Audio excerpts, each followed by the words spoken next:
warango weche mag tuke kone mopogore opogore nyakora mojong katelo mokwongo kawuono ka adhi koni kano adhi bedo ka wachake e yo machal nade en chino mar upiny to ma en Siwandha mar tuke.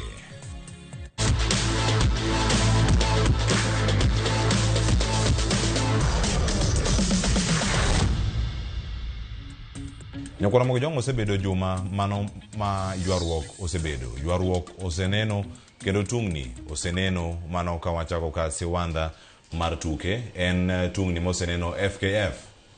En ang'o matimore karka? Tungni ni owuok kanye?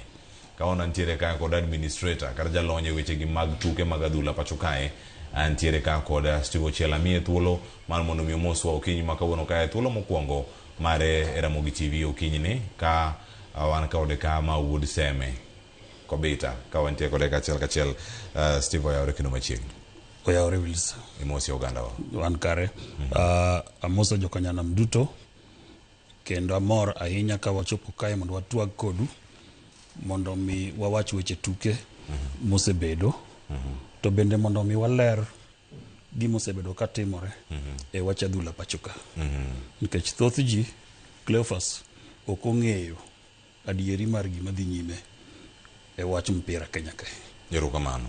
Ain konwa ni tena ang'o matimore adieri mar wach to en mane to inene gi wang' machal nade nyaka sani ka mantiere kar kae nyakora mojong wantiere kaka moda chako gi weche mag FKF kendo kae ka wachake wada mana mondo mi wawinja ne duol mano mondo winjo kata ka wuok kuom EACC kachiel koda ka jatend migawo mochung' ne weche mago mag tuke pacho kae mano Salim Vuria mano kod joge duto kane gichiwo ler ni ginto gin ang'o ma ging'eyo kotenore kod weche gi mago mag FKF. EACC bende owacho nade kinde makoro apisa gini giloro juma mokalo Tungni FKF ni chal nade.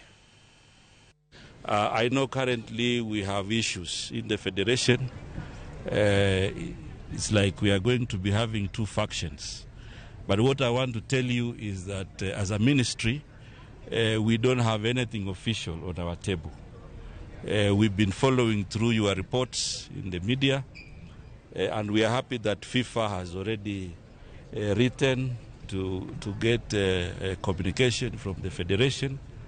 And we are also looking forward to the decision of FIFA. Once they receive these documents, they will give the way forward. But currently, as a ministry, the only thing I've received are anonymous letters, nothing official. But I'm very happy the media has been telling us, so I've also been following. Nyakura moja mana jatend migawo mochung' weche mag tuke to wach ni bende koro ochopo e doho kendo doho nochungo chenro machalo kama kata put marango ng'ur mago matimore weche gi mag tuke. Je graphics moro kanya kura mojong makwanya yudo kanyo achiel kachiel wacho ni kik keti e tim weche mano mane okadhi gi kuku mano mar tend FKF kumno tiyo nyaka tiek winjo ng'ur mano chwal mano ng'ur nyakura mojong mano chwal kanyo ni ero gole pis mano jatend FKF Hussein Mohamed nyakora mojong wantiere karka kod Stivo Chelo si okoni kacha nonro mare sane ko wachako kode kachiel okono ane to en ang'o matimore ka FKF ing'e gi wang' machal nade ponono wan nyalo bedo ka wawache to nitie gimoro matimre mopondo ma ing'eyo ma inyalo kono okinyi makawuono. Erokamano ahinya Cleophas kendo daher mar kawo thuolo ni Cleophas mondo awach wachni maler mondo joganda wawinje nikech thothne mpira igoye go gandawa kendo ituge go gandawa to kapok adhi e mano to daher mondo aler kaka Hussein Mohamed noyudore mobedo jatelo mar mpira Kenya ka. Hussein Mohamed ne ok ochiewo gokinyi to yudore ni en jatelo Willis. Ntiere e katiba mar FKF kidhie Article 50 is very clear e gik miluongo ni standing committees mag FKF. These standing committees Willis emotingo kamiluongo ni ethics cha. You know, there is an ethics committee mantie kanyo. Under Article 50, there are standing committees in the federation. And then take standing committees go bet. You know, they have got to be there mondo again emaka wach mora ntie federation. To kanye majiringo gore. so that kan tie kata mana chwanyruok moro to ji ng'iyo standing committee ma relevant titero wachno kacha. So emomiyo iwinjo ka adoke gima waziri ne wacho cha ni en osemana neno barupe moko mindikindikogi to mor ni FIFA otimo ang'owa. FIFA bende wuoyo kocha to king'iyo adier Willis inyalo neno ni nitie barupe adek king'iyo Clefas nitie barupe adek masani koro nosewuok. Barua mokwongo en mane jok moko dhi obet kamoro to madho mana chai to wacho ni wan to koro wariembo Hussein Mohamed, wariembo Dennis Gisheru, to wariembo Yusuf, my NEC member mobedo nominated. Okine kamano ok chik. Mano ok dwokwa e standing orders. Article 50 mana wuocha. Nikech the establishment kata mar jok manobetgi gin under gimiluongo ni NEC. To NEC bedo established nango Cleophas. Dhiane e katiba onogo mar FKF no. Article 33. Wuoyo maler on the establishment of NEC. You know? Koro kitieko Article 33 kanyo maloso NEC ni manyisi ni NEC gin jomage. NEC and president and vice president to gi NEC miyiero. Mage jok ma constitute the National Executive Committee. Then Article 34 of the FKF Constitution also speaks to now the process of the election. And to koro uwe the process mar yiero jogi. Now, kia Article 34 to the 35. 35 ema koro uwe a powers mag President Hussein Mohamed. Article 35 is very clear on what the powers of the President of the Federation are. Now, Article 36 uwe a powers mar the Vice President of the Federation. Angomo mialero gini kama Cleophas. Mondo joganda wa uwinji ni gini en gima notim e yo modembore mantiere yo mane jolowo eka Hussein Mohamed nobody elected as president at the General Assembly. Nentie katiba mano guide wachni. Majino tundo kacha. Kang'adi kanyo.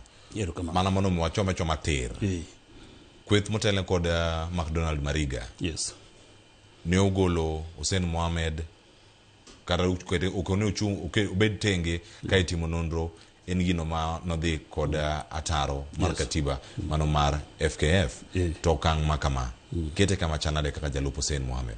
Emo miya wacho kendo pod adoke ni kineno barua mar ariyo imana keli koro ni barua mar ariyo mane FIFA ndiko ka FIFA duoko barua mane jogi oro cha FIFA ing'eni ka koyudo barua cha to ok giwuoyo kata e makosa miwacho ni ng'ato timo. Iwache maber. Gin giwuoyo mane process. Angeni Willis Odembe ma jo kata nyawache ni mana kaka barup Paulo Mtakatifu ne jo Filistia. FIFA nong'iyo mana gicha. FIFA ndiko barua ne jo Kenya. Gin giwuoyo mana ni to. Barua mar ariyo. Use oro barua ni to nyiswa uru ni to ne uluwo kanye. Ne uluwo chik mane ma barua ni chopo irwa. Processes mage mano luwo. Because Cleophas Kakeli tiere the internal justice mechanism of the Federation. And this is anchored under Article 87 and 88. That is the internal justice system of the Federation. Ma ki satisfy mano. If you satisfy that, is when you can go to FIFA. FIFA okunyal winji if you do not satisfy Article 87 and 88 because Article 87 and 88 go, they speak to penalties. You know? Article 87 is very clear on penalties. Makangato timo gimoro. To he's penalized in what way? Now, Article 88 determines who penalizes this person. For example, the Ethics Committee Mawwe, you know, and under Article 88. So, unless Guinea they clearly mondo procedure Willis, penjo mi penjo no kadwoki, position mar Jalup Ker, onge, McDonald Mariga is neither here nor there. He will never be recognized as president. No one will recognize him. Hussein Mohamed will remain the president. Dennis Gisheru will remain the CEO. Yusuf Ahmed will remain the nominated NEC. Why? Because there was no process. These people basically conducted a coup. And jokana mkuu inja jogine okoluwo chik mora mora. Negi temo local law. Negi local law. Gidi gimadhu chai kamoro. To gina jokma kinyo yera ni koro. Ngane in koro kautelo. Ngane in kauma. To yet want to wangeyo ni Hussein Mohamed. The president mano year tarika bereyo December 2024. Election ma anbende na chunge. Weche miwacho gi ochiel. Okineka gin moko man gi mbi monego beni mi opek. Ahinya weche mag mibadhi matudo Hussein. Ahinya kod telo mare ma bende koro kweth mar McDonald Mariga ne wacho mondo mi gibed tenge kaitimo nonro. Ineno ka gimoge nonro monego beni timo koso weche milieko gi waweya e wacho ni osogi bwo kapet. awinji maber Cleophas aduoki mana e barua mar adek koro aning'ena dhi mana kodi gi barupe ka barua mar adek mane jogi koro ndiko group mane koro loko loch this group lotters barua mane gindiko wacho ne ni kendo koro wan be waseduoko nu barua FIFA waseoro nu barua kaka nowacho gik mano dwaro to there is nobody mwayudo gi any wrongdoing you know from their own statement. I hope you read the letter. They don't know barua ni ng'amwayudo gi wrongdoing onge and therefore Cleophas kinyisa ni ng'ato nego beni nono inone wach mane what did Hussein do? I want to answer you, my brother Cleophas. On the issue that is alleged, the allegations of insurance, or whatever it was, that issue is handled by CAF, not Hussein Mohammed. It was CAF, and there was an LOC, LOC, a ground local organizing committee, you know, that was dealing with that, and an interior CAF. Manginjo Telo Igini. Where was Hussein Mohammed coming in? The CEO Nendra Bar, you know, Eman interior Gini Mutegno Kabisa. Why didn't Jokmano di Maduchaik? These people went and took tea and applauded this coup. Why didn't they mention Rabar? Why didn't they mention the LOC? Why didn't they mention CAF? Why Hussein Mohammed? Guinea and witch hunting. It is witch hunting against Hussein. It is witch hunting against Dennis Gisheru. It is witch hunting against Yusuf, the nominated NEC member. For reasons known to them, Nikech Jogi, Dwamana Loko Telo, you know, all they want, they're just hungry for the seat and nothing more. Because otherwise, if they really meant business, Cleophas, these people would have clearly gone to the procedure and they would have followed Article 87 and 88, which speaks, as I've told you, you know, it is the internal justice mechanism of the federation. They satisfy mano to anigin samoro do kwabedoka, samoro de wamora morani ke de wawacho ni jogi kono negi substance. On the issue mara jok manegi kelo maybe EACC ETC mobiro mondo koro the federation mondo the team nonro mondo yudgi matimore. Mano is a matter of procedure. It's okay. It can happen. But I still come back to the procedure of the federation. Internally in the federation. In any check colossal list, people need to stick to the process. Cleophas, you know this. People must stick to the process. If you overtake the process, to a process chakacha, you abandon the FKF constitution, you do not go to the ethics committee and you bypass it, then it means ni kumagino biro dhiye onge. Okito gi kama chal nade nikech ka wan gi kweth maro mo ji ochiko. Kweth machielo bende manyalo bedo kata manok ka neke mosebarore diere ka dipono los kwe ma jogi dok. Keto duol maduong' matayo piny Kenya weche mag adhula kama nade ka dipono jogi dok. Bende nitie thuolo ni ginyalo tiyo kamoro achiel ten picha machal nade momiyo federation. Ero kamana ahinya Cleophas kuom penjono. Gima wacho en ni jogi kapo no wuogo modok to nitie yo achiel kende ma ginyalo luwo magidogi. You know, nyaka giyie ni gidhi tiyo e bwo katiba mar FKF. Mano kende yo kende ma nyadwokogi. Ang'o momiyo wacho kamano Cleophas? Jogi no yier e bwo katiba mar FKF. And bwo katiba mar FKF nitie ratich. Nitie ratiro mitimo go gik moko. Ma kaponi bwana cha president, you know, kaka na pimoni under Article 35, ma wacho exactly tije ma Hussein Mohammed onego beni tiyo, then he must be respected as the president. To Mariga, Kayan vice president, he is protected under Article 36 of the federation. We cannot go and take tea somewhere to wagolo Mariga. It can't happen. You know? Kada golo Mariga kawuono, so there has to be a process manyaka satisfy. I do not have to like him, but I cannot remove him as the FKF vice chairperson without due process. So kapone gidok to mana kaka wachono nyaka gilu mana chik gidok ni gidhi tiye bo Hussein Mohammed, you know, mondo koreka jopiny obedni wane piny miluwe chik because we are a country that respects laws. FKF wan go matayo adhula pacho kae wan gi CAF kod FIFA ma bende luwo chenro matimore gi e yo makare. Inya duoko ane chien mondo rangane kama tungni mantiere FKF mokalo kata manyalo bedo kane sirkal no donje gino manyalo miyo nyaka sani jatend migawo mochung' weche mag tuke kia gwandruok madhi mbele kar kae en gimoro moamua mar wacho ni an wabeda beda tenge nikech ok odwa weche mawuok kuom jok matayo adhula e Afrika mangima kod piny mangima kaponono kata kum nyalo donje. Mano penjo maber ahinya Cleophas. Gimomiyo waziri nyaka ka opposition mineno kauno. The government must be very careful with this matter. It is a very, very delicate matter. And that is why Inenoka government is treating this matter with kids' gloves, if I may say. They are handling it very carefully. Why? Serikal no puonjore puonj maduong' ahinya federations mosekaloge. Ka serikal ne donje ga matut, to pile pile ni neno gima timorega koa Zurich kocha.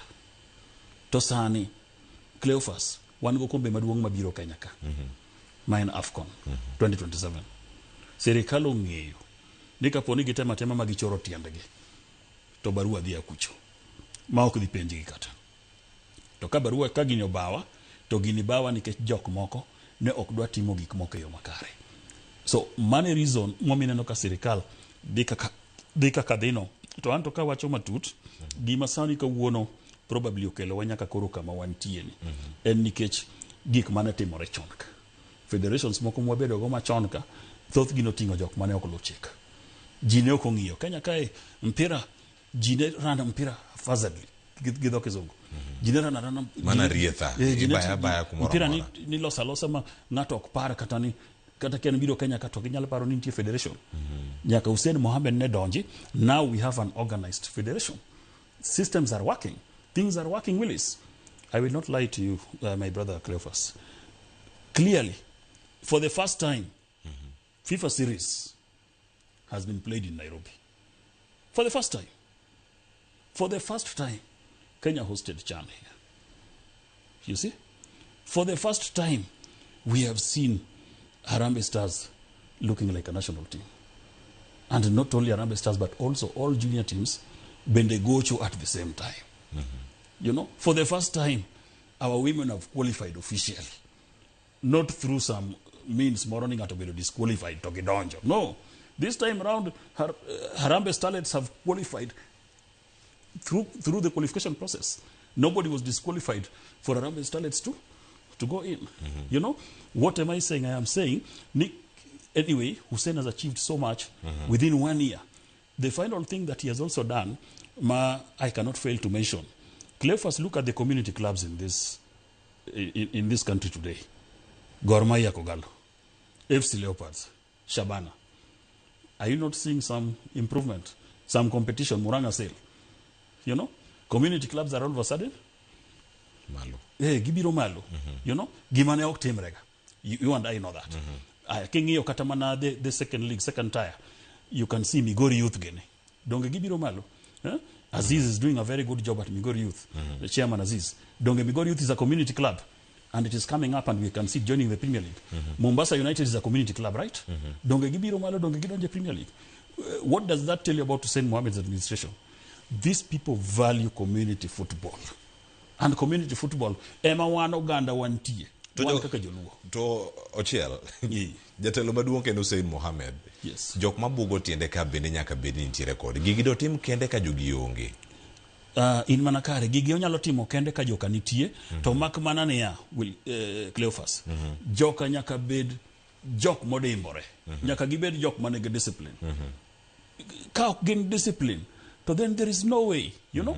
Nyaka gikwong recognize ni president no year gigo ne oko yiere ngata chiel.